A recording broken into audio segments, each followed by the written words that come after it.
and thanks for everyone. So as Chico mentioned, this is a project that has been running for the past couple of years, looking at a dialect in Northern England, so that of Lancashire. And the reason I wanted to look at this dialect is because it retains a feature of English which has faded away in most dialects, at least in England. So I'm going to talk to you about that today. My background was in phonology, and I'm interested in why sounds change over time. So for me, it's really about bringing together the sociolinguistic aspect of that as well, alongside the phonological. And I use phonetic methods to do that. So I hope there'll be something here for everybody. Let's just start off with a little overview of what rhoticity is. Before I do that, I just wanted to mention that the research associate on the project, Robert Lennon, he's just finished actually, which is sad, but he's gone on to a new job, and he's a collaborator with me on this. So it's very much a joint project. Let's look at rhoticity then, because some of you might know what this is, but maybe not everybody. So by rhoticity, I'm talking about the presence of non-prevocalic R in words like star, heart. It can be confusing because I'm from England and I don't actually pronounce that R as a consonant. I pronounce it as a vowel. And that is very typical of the English in England. We are non-rhotic. We don't pronounce these R's in any kind of phonetic way, most of us anyway. It's not the case in Scotland or Ireland in the British Isles, and it's not the case in North America, as you can probably tell. So basically the question we would ask, and I want you to all think about this now, maybe you could put it in the chat actually. Look at these pairs of words, and in your variety of English, whatever that is, are these words the same or different? So in each pair, are these the same or different? Maybe you could just write in the chat, same or different. So for me, these are the same. Spar, spar, stalk, stalk, bar, bar. That's like the noise a sheep makes, if you don't know that. Tuna, tuna. So these are identical in my English. But yeah, I'm really curious to hear if anybody else agrees with me or if everybody is different. So Chico, they're different for you. Marussia, same. Okay, so I've got somebody on the non-rhotic side with me as well. I was expecting most people to say different. Now, what's interesting is that it's an overgeneralization to say that everyone in England says the same. So some areas of England are still rhotic today.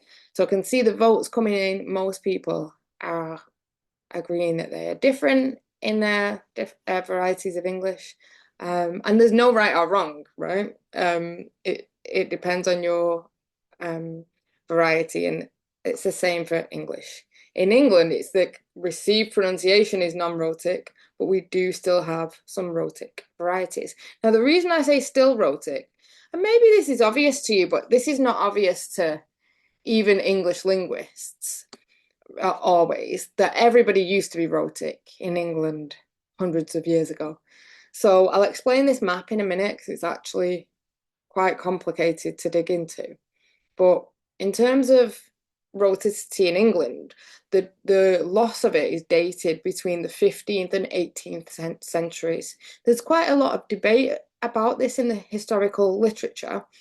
For me, I don't think it was obviously going to be highly variable and gradient during this time. So maybe people pronounce their R's one minute and then not another, and in different context.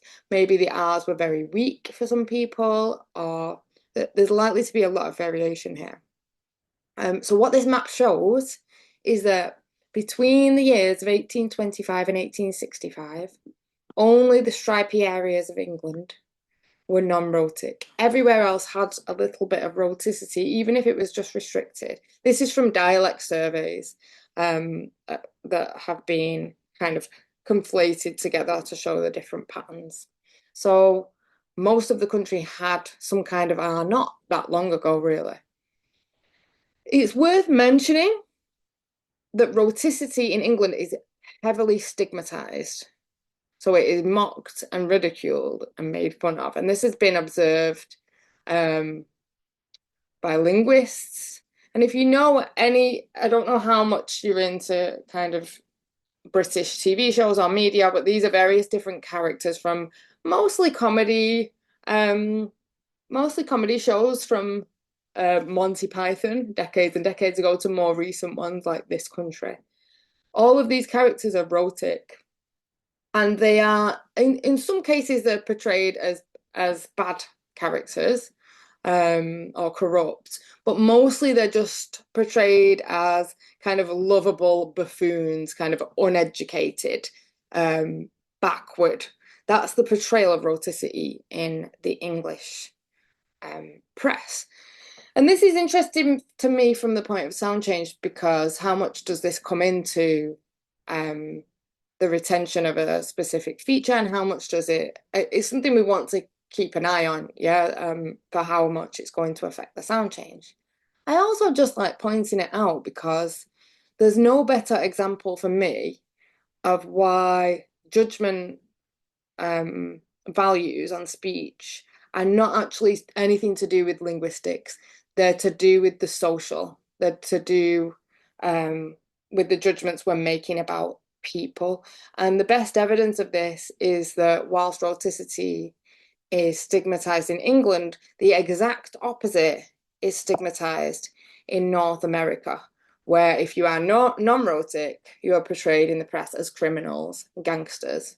So it's really this, we've got the same, roughly the same pronunciation, but in one place, it's prestigious, and one place it's stigmatized.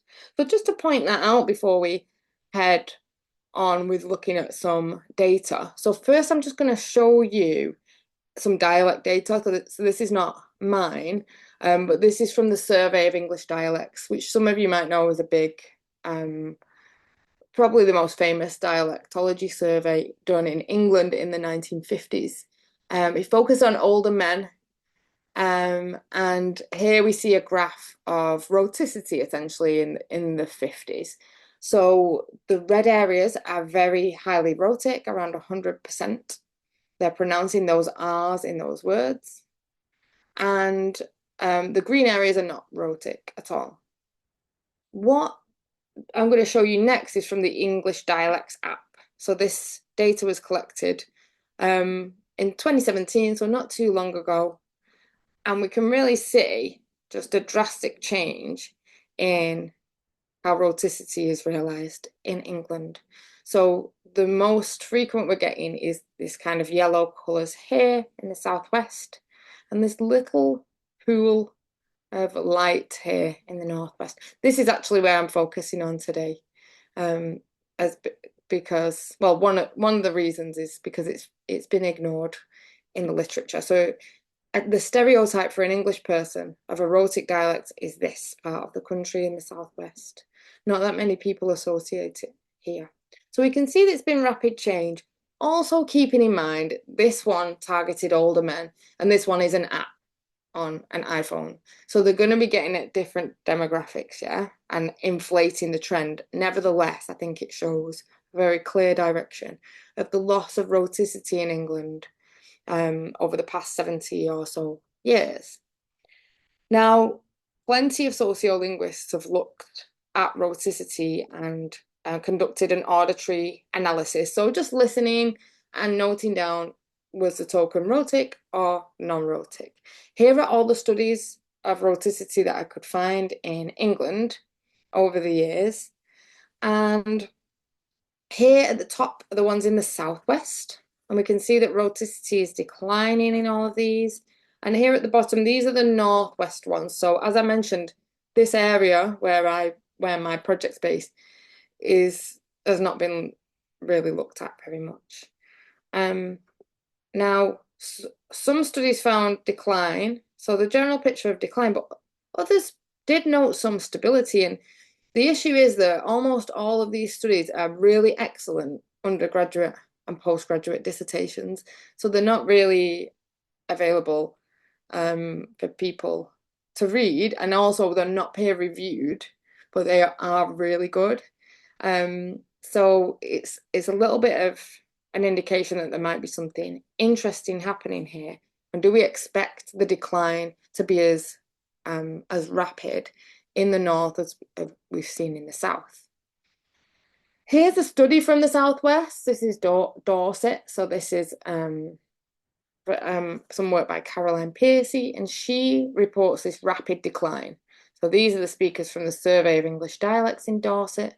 They're rhotic nearly 100% of the time, but the under 30s that she interviewed over 10 years ago now, I think she finds one token of it.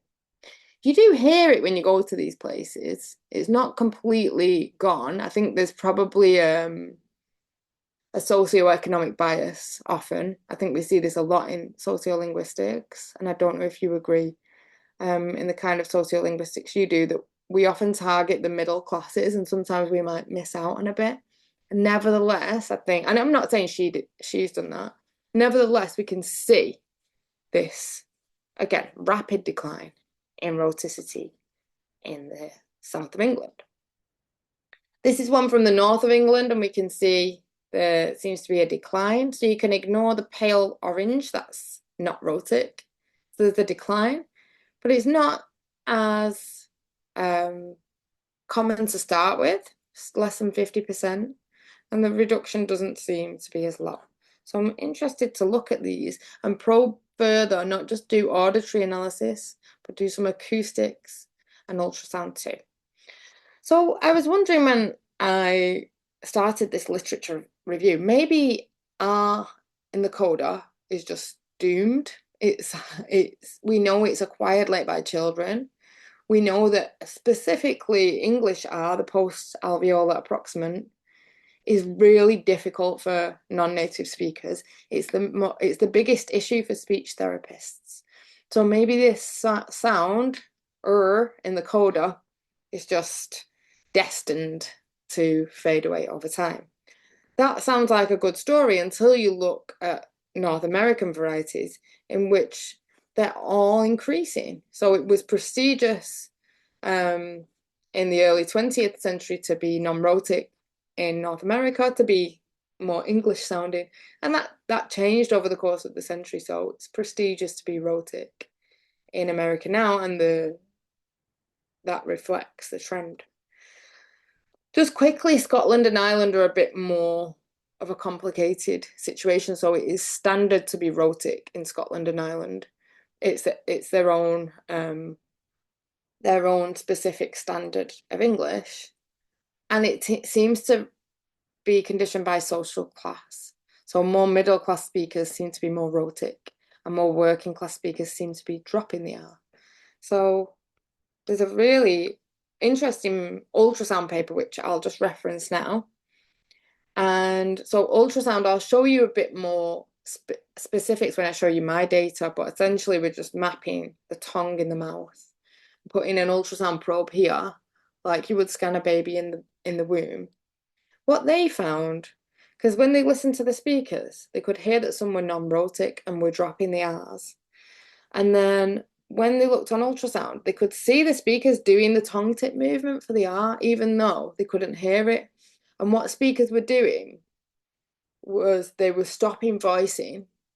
So vocal vibration had finished, so you couldn't hear it. So they were saying things like star, if you know what I mean. I'm exaggerating, but this is what speakers were doing. So it's just an interesting little window into how sound change can possibly happen, because how over time do the next generations acquire something that you can't hear. So you could see how that could propel forward. Okay, let's talk about what I wanted to do in this project. So I had some research questions of whether rhoticity is being lost in Lancashire, specifically because Lancashire is the big county in northwest England, but most of Lancashire is non-rhotic. It's that very small pocket that I showed you on the map, and I'll come back to in a minute. And this area is called Blackburn. What sociophonetic patterns contribute to what we find there? So do we find patterns from age, gender. I'm not going to talk about social class today, actually, but it's something I will be looking at. Speech style, so formal versus informal speech, and things like the positioning word and phrase and the preceding vowel. So which one of these contribute to patterns? And if it's being lost, what are the mechanisms by which this is happening? So I'm interested in whether speakers just drop the R or whether it gets weaker and weaker and weaker and weaker until we can't hear it. And I don't necessarily have an answer for you today with that. I'm still working through everything, but I've got some thoughts on it that I can share. So let's take a look at the speech community. So as you saw from the map before, this bright pool of yellow. If you know Manchester, that's here. It's not on the map for some reason. That's where I am now. That's where I live. And Lancaster's where I work. And conveniently, Blackburn is right in the middle. You would think it's convenient, but actually it's not, because it's not that well connected. It's not that easy to get to in some ways via train. And this is interesting because why would this place remain so linguistically conservative, potentially? Well, historically, it's reported as being very self-sufficient, and geographically it's quite isolated. So it's in a valley, and the fields around it make it really hard to get to the next town. So it built up this historic self-sufficiency where you didn't really have to leave. And it's kind of reflected today in that the main train routes go, say, through London, through Manchester, and up here through Preston and Lancaster. So it misses it out. So I don't really have much more to say on that, but it's definitely a place where you're not seeing that much in-migration or out-migration. It's quite stable. And I think we know as sociolinguists that those kinds of conditions result in more linguistic stability.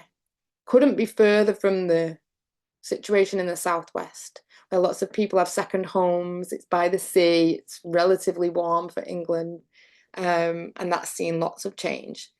And the accent is dying out potentially quicker. It's one thing I want to look at anyway. Just very briefly, that this yeah, there we are. This town, like many northern towns, was a big part of the Industrial Revolution. So lots of cotton mills. The population massively increased during this time. So from around I think 25,000 to 180,000 in the 19th century alone. So yeah, we see this a lot in a lot of these towns and cities in northern England. Okay, so that's the socio-historical background. Let's talk about the linguistics. So I'm going to look at 3 different methods with you today. So the first is auditory. We listen to the R's and we code if they're there or if they're not there, and a bit more fine-grained than that too.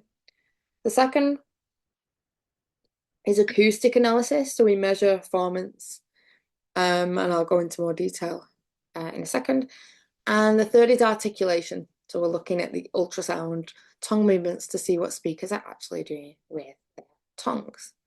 And the main thing to remember is we're looking at these in 2 major ways. So the first is sociolinguistic interviews. As you probably know, sitting a speaker down for an hour of their time, just interviewing them about their life. The idea to get relaxed and natural speech. Then ultrasound, which is methodologically and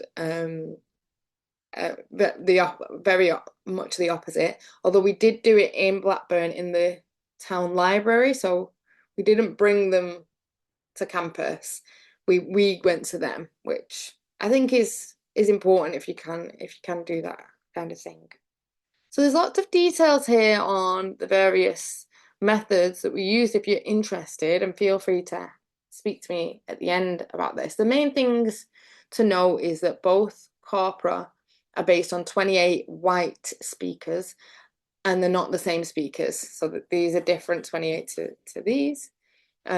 Evenly split for men and women, and a wide range age of roughly to teenagers to early 80s. For auditory coding, three of us code it, and we take an average of the rating. Acoustic, we use F3 minus F2. If you don't know what that means, I'm going to show you a diagram in a few slides' time that will explain it. You can also just ignore it. And for ultrasound, we took hundreds of tokens of R in different contexts. So for these post-vocalic R's that I'm interested in today, we've got 35 instances repeated 3 times. And yeah, we're using all the I don't know if people do ultrasound, but we're using some of the cutting edge tools in ultrasound now, just make it so much easier to do analysis. Yeah, they're really nice. So feel free to ask me about those. Okay, so I'm going to play my sound files here. Now, unfortunately, I don't have ethical approval from the speakers to do it. I also wanted to mention, because one question I get is, well, doesn't everyone just say different because the spelling is different? But no, so where I am now in Manchester and most of England, in dialect map tasks will say those words are the same. So it's very rare. I think around in a dialect map study that I'm doing at the moment with 40,000 responses, only 6% of English people say that they're different. So just in case you were thinking that. Okay, let's have a look at some of the auditory analysis. So this is us listening with our ears and coding the R's. So the first thing I like to do is try and get at the phonemic distinction in their heads. And I think often we forget to do this, or at least a lot of the phonetics work that I do, we forget to do it. And it's such interesting information to just ask someone, are they the same or different? So here's the graph. And we heard 5 people on the previous slide saying this, but red is different. And you can see the vast majority of the speech community say that these are different. Some say they're the same. The difference between spoken and judged. Spoken is what they actually do, and judged is what they say they do. So they don't always match, as you may know from sociolinguistic studies. So people can say spa and spar the same, and even though they sound different to us. And that's the direction that you usually find in mergers, that your perception is ahead of what you actually do. So that's reported for various mergers of American English. Note one guy says that they're both rhotic. This is quite rare in the speech community. It is more common in speech communities where rhoticity is further on its way out. But yeah, we do have one person that says both have R sounds in. Okay, so this is interesting. It looks like, at least in whatever reflection of the phonology that this is, this speech community is still rhotic.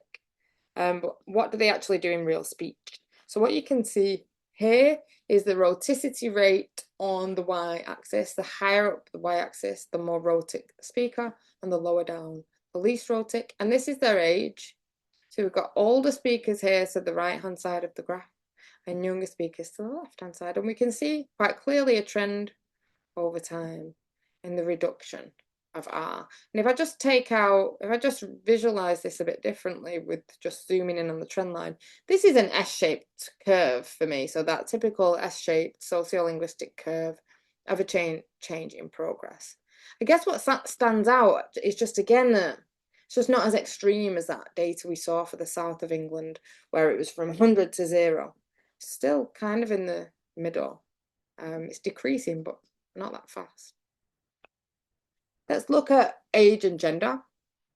So we would see the pattern we might predict of a change like this, that younger females lead the change to being non-rhotic.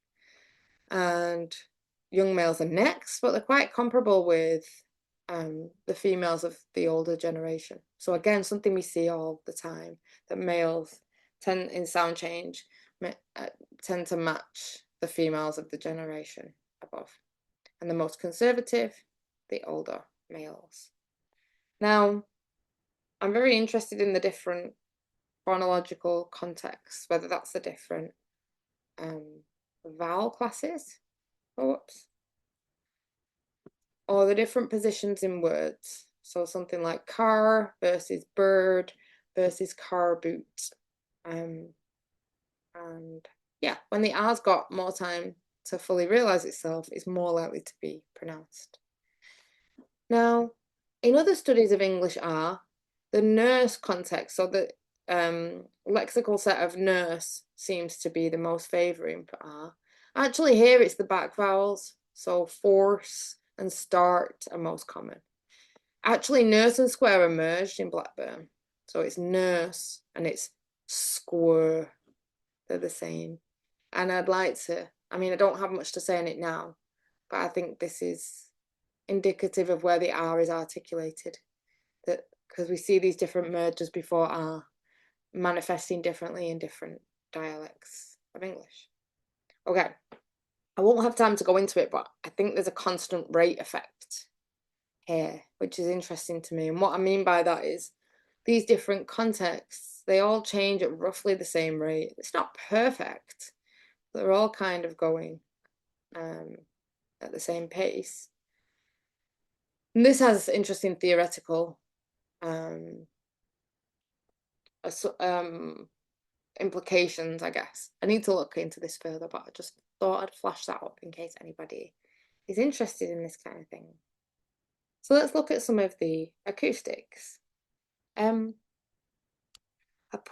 reason I put so we had a paper come out last year, about this time last year, where we looked at the acoustics of our, and they actually made us take some of this bit out, so it's not it's not in this paper, but I can send it to you if you're interested. So I'm just gonna play. You can keep recording for this speaker. So what you will what you'll see here is a speaker. This is someone from the area, and what we got, and they've got a linguistics masters, so they know phonetics. So what we asked them to do was just say the word bar with no R, fully vocalizing it. Do it with a weak R, and then a really strong one, and then also say bar as in the noise that a sheep makes. So this is never rhotic, and this is non-rhotic in most accents of English, but not in the area. So we can keep this speaker on. It's fine to play this one. Bar. Can you hear that strength getting? Bar. What's interesting is that very, very what's the word I'm looking for? Productively, or well, I guess just consistently, these are different on the spectrogram. So the rhotic one with the dropped R is always different to the never rhotic one. And that's not the case for true non-rhotic speakers. What we're looking for in the acoustics is, so these are formant measurements here. We're looking at the drop in F3. So F1 and F2 very close together here, and then the dip in F3. Dip in F3. You can see in the strong R, that's a really strong dip. Not that much there. You can also compare this. You can keep this on as well because these are just linguists, so they're happy for us to be recorded. So this is a Blackburn person saying 30. This is a Scottish standard English person saying third. And this is an American speaker saying third. And I want you to see if you can hear the different qualities of the rhotics in these words. Third. Third. Hear it again. Third. So to me, these are increasingly stronger. And you can see it in the F3 dip. So the F3 goes close to the F2 here. In the Scottish one, it's even closer.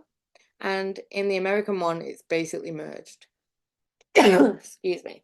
So just interesting to me that we're not just looking about loss and variability, but we're also looking at the strength of the rhotic. So that's one thing we wanted to do. Here's a graph of F3 minus F2. The bigger F3 minus F2 is the weaker the R. So I've reversed that axis there just to make it comparable with the other. So the smaller the F3, F2, the stronger the R. So we can see a similar trend here. It almost looks exactly like the last graph that I showed you where we were listening. The older the speaker, the stronger they are. The younger the speaker, the weaker they are. And if we split it out into males and females, we see again a similar kind of thing. So the males are slightly more stronger out over time, but actually the youngest generation are just kind of matched up with the older female, and the younger females around there. A couple of outliers from the trend as well. This guy is the one that's rhotic in non-rhotic words, which was interesting to me. So he's kind of in the middle there. So I next want to speak to you about style, because I think with everything that I set up earlier, I said that this is a stigmatized feature. So I think what I was expecting to find is that when we draw attention to people's speech, they will use it less because it's stigmatized. That's what we know about stigmatized features. Let's take a look. So I use a kind of traditional Lebovian sociolinguistic interview format where I look at 4 different or potentially more speech styles. So casual and careful are from the interview, but casual is the full narrative of personal experience. Careful is more kind of responses, you're not really into full flow of conversation. Word list is literally the word list you give someone that read at the end, and the minimal pairs is like spar and spar, where you really draw attention to that. So what you can see here, and you might have worked it out already, is the trend goes in the exact opposite direction to what I said. The more formal the speech, the more rhoticity we find. And that's the same in the strength as well. So the more formal the speech, these green ones, the red ones, the stronger they are. So we didn't expect this. We thought people would suppress it. And when we digged into it a bit more, Austin is a linguist, but he doesn't work on phonetics anymore. But he is actually from a rhotic area. And he'd wrote about this. He said, rhoticity, we all think it's very salient. And there's this kind of media portrayal of it that I showed you before. But people inside the community are completely oblivious to its existence. And I think this is interesting. And I can think of a few more variables in English that are like this. So one that Chico's favorite one about my accent is in Manchester. We say happy, baby, city. And it's a very lax vowel in these words instead of happy, baby, city. And you might have heard me do this today. We don't know that that is notable. We just think we don't even notice. So for me, this was just a really strong indicator of outsiders, because I am an outsider to this community, coming in and having some idea of, oh, what's prestigious and what's stigmatized. And in sociolinguistics, are very comfortable, at least in English. I don't know what it's like in Catalan, Spanish, or any of the other languages you're working on, but at least in English, we conflate prestigious and stigmatized with hyperspeech, how we speak when we're speaking very carefully, and hypo speech, how we are maybe speaking a bit faster. And it's actually not true here, because these speakers are using what is thought of as a stigmatized form in their hyperspeech. But crucially, they don't think of it as stigmatized. They don't have a clue that it's even notable. That's my hypothesis on this. Need to do some more testing of that. So let me just do a summary. Can you just let me know what time I need to finish up, and then I can... I think you have 20 more minutes. Okay. Is that correct? Great. Yeah, an hour? Yeah. Yeah, great. So I asked earlier on, is rhoticity being lost in Blackburn? This is the town in Lancashire that we're looking at. Yes, younger speakers have weaker R's, and they have R less frequently. What variationist factors contribute to the patterns found? It's female-led, but it is retained in the more formal speech styles. From a phonological perspective, 89% of the community that we sampled have a minimal pair distinction, even though actually the majority of time in their casual speech, they're not using the R, or we're not perceiving them as using the R. And what is the mechanisms by which this is happening? Well, most young speakers still have that phonological distinction, but as I just mentioned, they're not really using the R in their fast and casual speech. So the decline is both categorical, potentially dropping of R, and some kind of gradient weakening of R. And I'm going to come back to that at the end, because it is complicated on what is actually classified as rhoticity. Let's take a look at the ultrasound. So if you're not familiar, in an ultrasound scan, typically the tongue tip is on the right and the tongue root is on the left. So kind of if we took a slice here and we could see what was happening there. So if you know anything about the articulation of R in English and numerous other languages, you'll know that sometimes we get this difference between a tip up retroflex R, which we can see here. I don't know if you can see the red line that's drawn on. It's very, very faint. But this is drawn on automatically, and we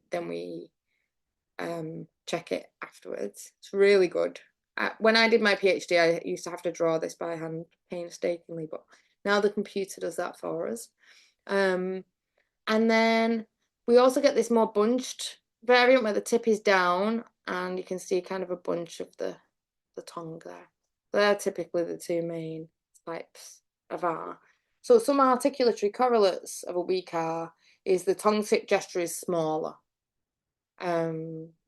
Also, the timing of the gestures is important, but we're not looking at that quite yet. We will do, but I'm not going to show you that today. Okay, let's take a look just to remind you of the methodology. So again, another 28 speakers, half male, half female, from 18 to 72 in this. So first we just coded it by ear, just in case, just to check they were actually rhotic. We found the same thing. And here's when we started debating some of this difference, because my collaborator, Robert, he's from Scotland, so he's rhotic, and I am not.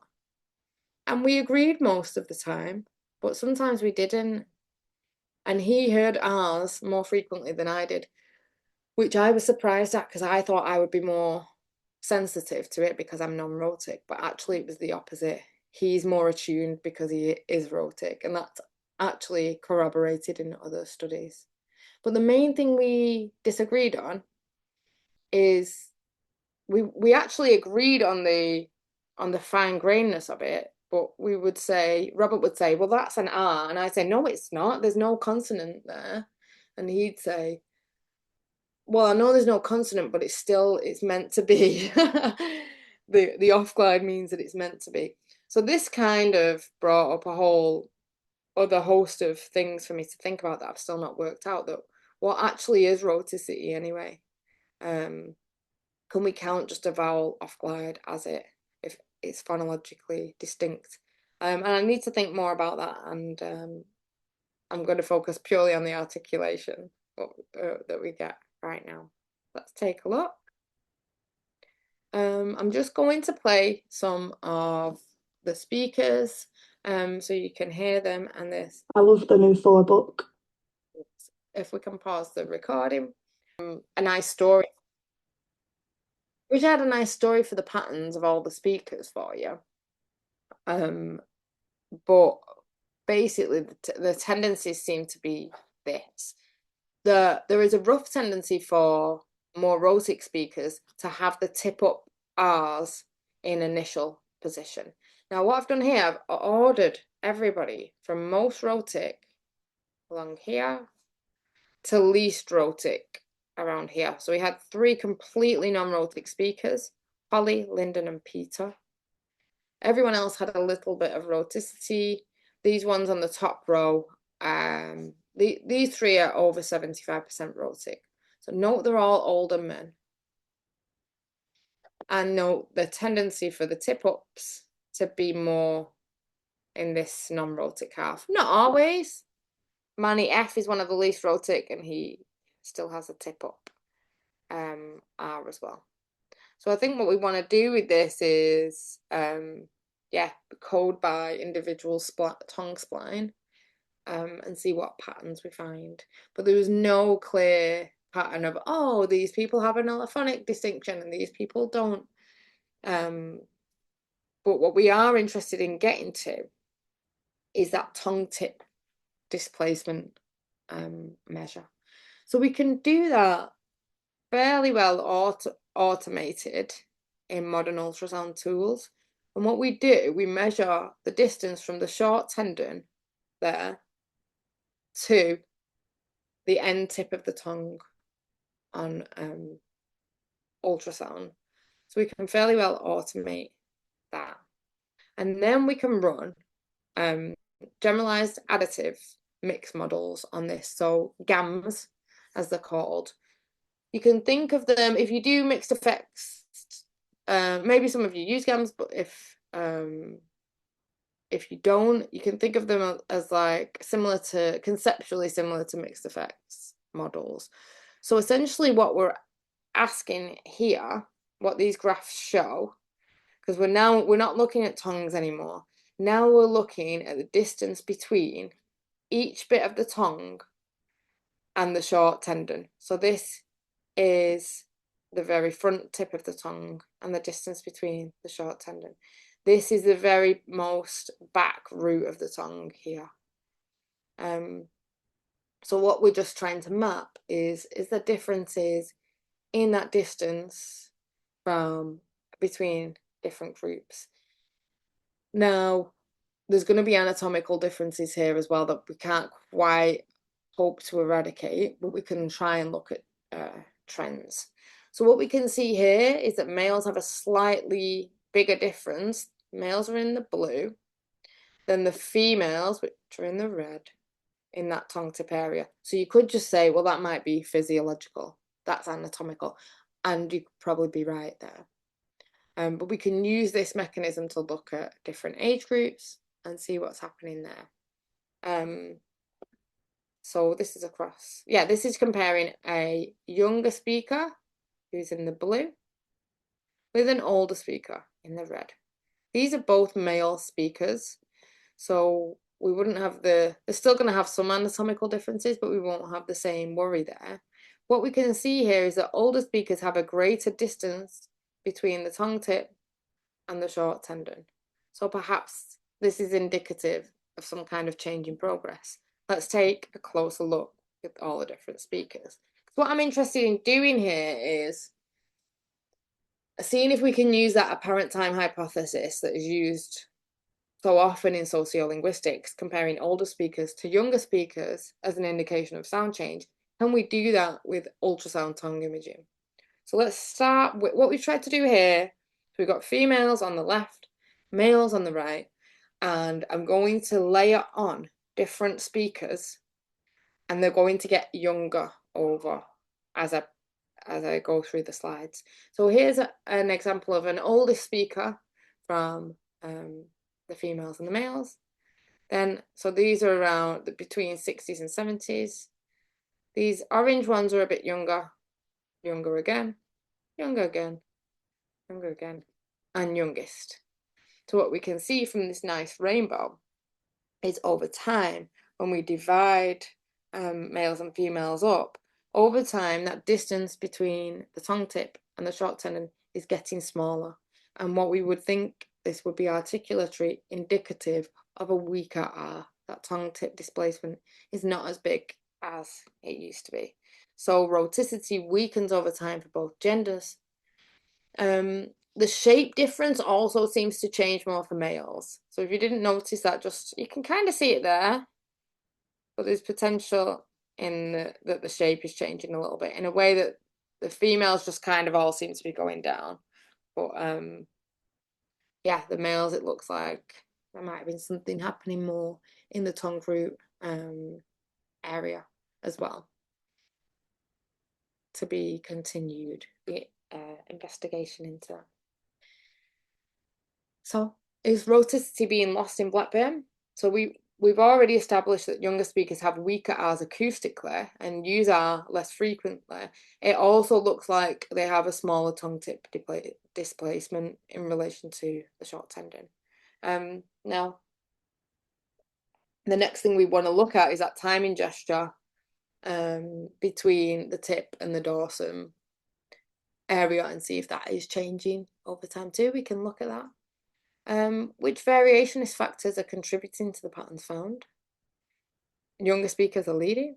It is female-led in auditory and acoustic.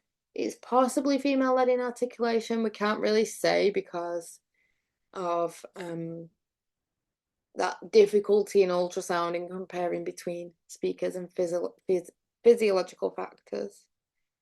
In terms of vowels, near is the least rhotic, nurse is the next least rhotic, and force is the most rhotic. So what are the mechanisms by which this is happening? It definitely looks like it's weakening acoustically across the generations. But most speakers in these data sets still have a phonological distinction. They're not merged like most of the rest of England. The tongue body shape in the position of the tongue is variable, so we get these tip-ups versus these bunched, but always in post-vocalic position, it seems. I didn't mention that before, actually. We don't get the tip-ups in the post-vocalic position. Yeah. So yeah, these measures of tip delay might give greater insight. And I just wanted to finish off on on some thoughts that I don't really, that I need to think more about and I need to get some more evidence for. But what is derhoticization anyway? So, and there's this distinction between R-coloured vowels.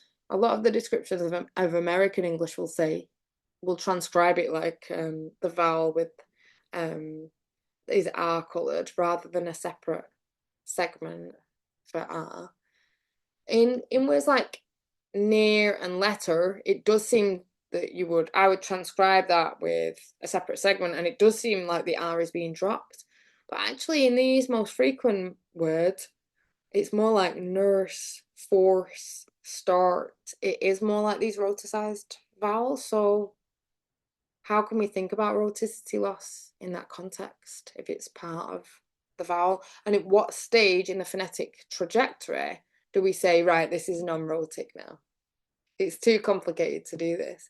Now, perception, I'm not saying I'm giving up. We'll work out some kind of story, but I'm saying it's not an easy thing of this is definitely rhotic and this is not.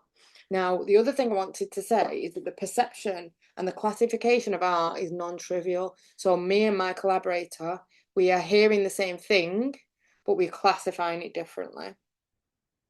And really what I need is some local speakers to code this for me, because my concern is that our cutoff for R is too strict. And actually it's a lot. I wonder, would it be higher if we got a local phonetically trained listener on this? I'm struggling to find them, but I will. And next, I'm going to be taking a closer look at the 10 different phonological contexts I've got. So word initial, word final, pre-vocalic, before a consonant, all these different kinds of things. And that might help us understand the trajectory of it further. So that's all I wanted to say today. Thank you so much for listening, and to all my speakers, and for these lovely people here as well. Thank you.